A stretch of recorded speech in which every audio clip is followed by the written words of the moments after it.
Friends, இன்றைக்கி நம்ம Tirunelveli special உளுந்து சோறு எப்படி செய்யலான்னு பார்க்கலாம். அதுக்கு ஒரு கடாய் எடுத்து வச்சுருக்கேன். கருப்பு உளுந்து எடுத்து வச்சுருக்கேன். அதை வறுத்துக்கலாம்.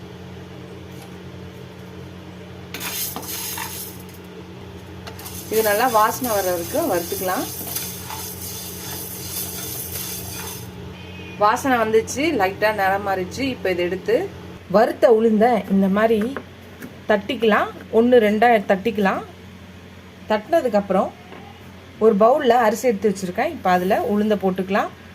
இப்போ நீங்கள் ஓரளவுக்கு அரிசி எடுத்திங்கன்னா ஒரு கை உளுந்து போதும். இப்போ இது ரெண்டும் நல்லா கழுவி ஒரு அரை மணி நேரம் ஊற வச்சுக்கலாம். ஒரு குக்கர் எடுத்துக்கலாம். அதில் ஒரு டேபிள் ஸ்பூன் நல்லெண்ணெய் ஊற்றிக்கலாம். எண்ணெய் காஞ்ச உடனே 1 ஸ்பூன் சீரகம், 1/4 ஸ்பூன் வெந்தயம், 3-4 காஞ்ச மிளகாய், ஒரு 10 பல் பூண்டு, கொஞ்சம் கருவேப்பிலை எல்லாம் நல்லா வதங்கிடுச்சு. இப்போ நம்ம அரை மணி நேரம் கழுவி எடுத்து வச்சிருந்த அரிசி உளுந்த போட்டுடலாம். இதுக்கு தேவையான அளவு தண்ணி ஊற்றிக்கலாம். அதே அளவு தான், ஒரு அளவுக்கு தண்ணிக்கு 2 கிளாஸ் தண்ணி அந்த மாதிரி ஊற்றிக்கலாம். இதுக்கு தேவையான அளவு உப்பு போட்டுக்கலாம்.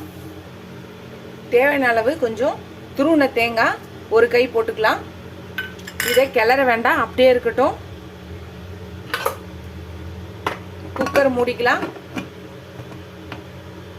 விசிலும் போட்டுக்கலாம். 3 விசில் வந்து ப்ரெஷர் அடங்கினோன்னு ஓப்பன் பண்ணி பார்த்தா நம்மளோட திருநெல்வேலி ஸ்பெஷல் உளுந்து சாதம் ரெடி ஆகிடும். பார்க்கலாம்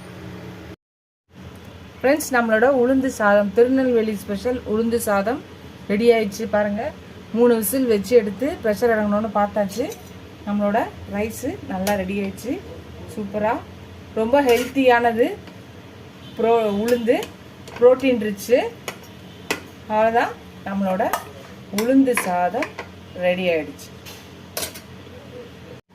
ஃப்ரெண்ட்ஸ், நீங்களும் இந்த ரெசிபியை ட்ரை பண்ணி பாருங்கள். திருநெல்வேலி ஸ்பெஷல் உளுந்து சாதம் ட்ரை பண்ணி பார்த்துட்டு எப்படி இருக்குன்னு சொல்லுங்கள். ஃபஸ்ட் டைம் என் சேனலை பார்க்குறவங்க சப்ஸ்கிரைப் பண்ணிட்டு பாருங்கள். நீங்கள் எவ்வளோக்கு சப்ஸ்கிரைப் பண்ணி லைக் பண்ணி கமெண்ட் பண்ணுறீங்களோ அவ்வளோக்கு என்கரேஜிங்காக இருக்கும், சப்போர்ட்டிங்காக இருக்கும். புது ரெசிபிஸ் கூட ஹெல்ப்ஃபுல்லாக இருக்கும். இது ஒரு அடுத்த வீடியோவில் அடுத்த ரெசிபியில் பார்க்கலாம். Tata, bye bye friends.